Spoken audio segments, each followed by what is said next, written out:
This land has undergone enormous change, thanks to a deal struck exactly 50 years ago. It was an agreement that brought energy independence to the province. Hydro-Quebec has already reshaped the land into a vast industrial powerhouse. But it's also had a massive impact on those who call Northern Quebec home. People like Margaret Fireman. She was forced to leave her childhood home on Fort George Island when her whole community was relocated to the mainland. Hydro-Quebec had started building massive dams, and there was a risk the island could be flooded. We thought it was like a matter of urgency, Your island is going to disappear. You have to move from here. You're in the way. This all started in 1971 when Liberal Premier Robert Bourassa announced his vision for a mega project. The plan was to draw water from several rivers and feed them into La Grande River, where a network of 11 hydroelectric dams would be built. Thousands of square kilometers of land would be flooded to create reservoirs. It was a grand vision, but Bourassa forgot one important thing. He forgot to ask the people who lived on the land, the Cree and the Inuit. I couldn't believe that the government wanted to do this without asking how we felt about it, especially not asking for our permission, because this was our land. The government and Hydro-Quebec started work on the project anyway, so the Cree and Inuit turned to the courts.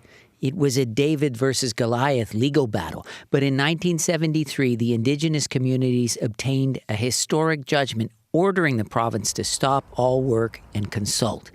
The Cree and Inuit lost on appeal, but Bourassa decided to consult anyways, and months of negotiation finally brought the James Bay and Northern Quebec Agreement in 1975.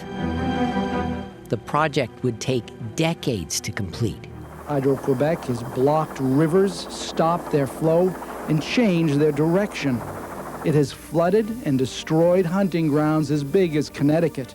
Ultimately, the project would provide massive amounts of electricity to the province and be the key to its economic future. And in exchange for ceding much of their territory and giving up rights to develop the land, the Cree and Inuit were given cash compensation and more autonomy to make their own decisions in key areas. We have Section 16, the education. We have justice, policing, economic development. So these are just some of the key sections that have, flourished, that have benefited some of our communities, many of our communities. Not all of it has worked out well. While Cree communities have mostly thrived economically and socially, Inuit communities haven't seen the same impact. Some Inuit say the deal never gave them enough autonomy. They kept the governance side of it, the actual power on their side, but they never let go of that. That's the problem.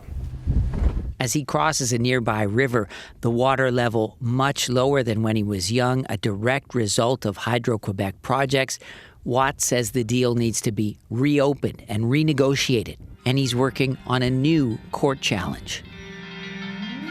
Both the Inuit and the Cree have had to learn to live with the changes to the land, which is probably the most painful legacy of this deal. This used to be a river.